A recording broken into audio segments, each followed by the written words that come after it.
Järgnevalt räägime, kuidas diagrammi taustavärvi muuta. Kõigepealt siis jällegi aktiveerime diagrammi topeltklõpsuga. Ja nüüd töörežiimis siis selleks, et muuta diagrammi taustavärvi, ja siin on mõeldud siis taustavärvi all seda, et kogu selle valget ala.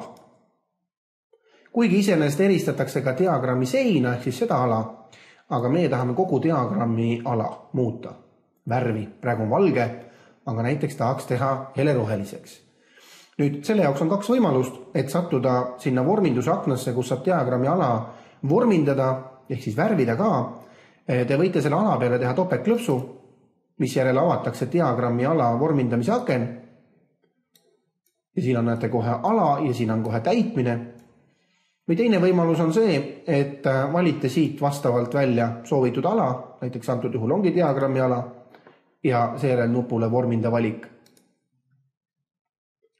Nüüd avanemas aknas siis peaks olema aktiivne sakk ala ja te saate valida, et kuidas te soovite täita. Värvida, kasutada üleminekut, mingit viirutust või bitrasterit. Kuna meie soovisime tausta värvi muuta, siis valime värv ja seejärel valite siit siis värvide hulgas selle värvi, mis te soovite.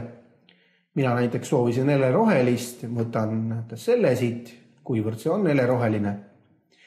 Ja seejärel klõpsun sobib. Ja näete, et ongi see diagrammi ala taustavärv muudetud.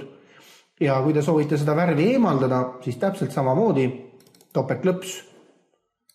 Valin, et täitmine puudub, sobib ja jällegi on see värv eemaldatud.